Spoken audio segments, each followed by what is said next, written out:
Sa bawat hampas ng alon, mayroong nagtatagong misteryo. Bangkay ng mga nawawalang sabungero sa lawa ng Taal daw itinapon. Chinese national na nagpanggap na Pilipino, tuluyan ng hinampas ng alon ng hustisya. Ngunit umano'y kasabwat nito sa operasyon ng Pogo pinalaya. Saang iba yung dagat kaya ito nagtungo? Patay na ang 34 na nawawalang sabungero. Ito ang pinasabog ng whistleblower na si Julie Patidongan alias Totoy pagpasok ng buwan ng Hunyo ngayong taon. Malagim na balitang bumungad sa mga pamilya ng missing sabungeros na patuloy na umaasang makakapiling ang kanilang nawawalang mahal sa buhay. 4 na taon na ang lumipas simula nang napaulat na nawawala ang mga ito noong 2021. Lumantad si alias Totoy, isa sa suspect sa missing sabungero na piniling magsalita dahil umano sa banta sa kanyang buhay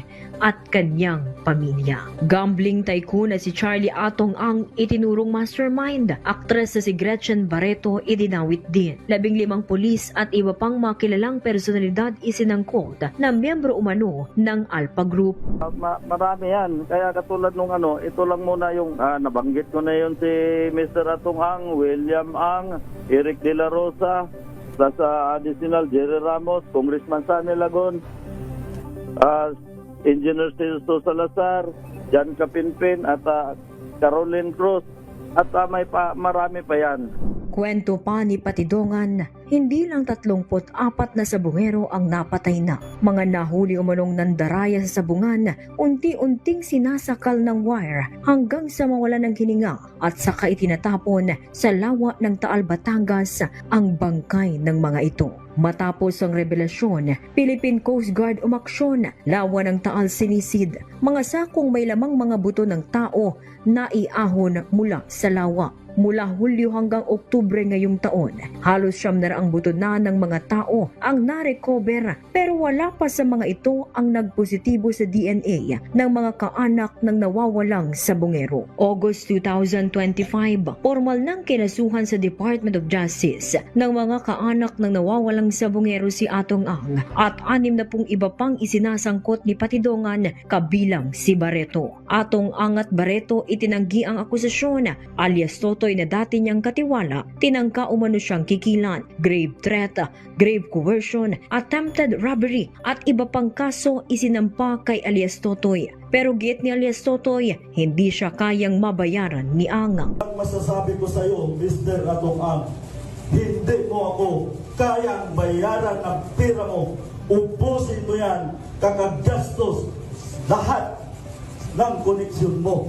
December 2025, Atong Ang at 21 iba pa pinakakasuhan ng DOJ ng kidnapping with homicide at kidnapping with serious illegal detention. Gretchen Barreto hindi kasama sa kinasuhan. Sa pagtatapos ng taong 2025, nananatiling palaisipan, totoo nga bang patay na ang mga nawawalang sabungero at sino ang totoong nasa likod ng pagkawala ng mga ito? Pero kung nananatiling palaisipan ang totoong istorya sa likod ng missing sabungero, isa sa pinakamalaking development ay ang kaso ng Chinese national si Alice Guo ang pumutok ngayong taon. Guo, hinatulang guilty ng Pasig Regional Trial Court. 7 pang kapwa nito akusado, hinatulan ng habang buhay na pagkakakulong. Kaugnay ito ng kasong qualified human trafficking hinggil sa operasyon ng Philippine Offshore Gaming Operation sa Tarlac. Sa pinakahuling ulat ng PAOK, halos 4,000 foreign POGO workers na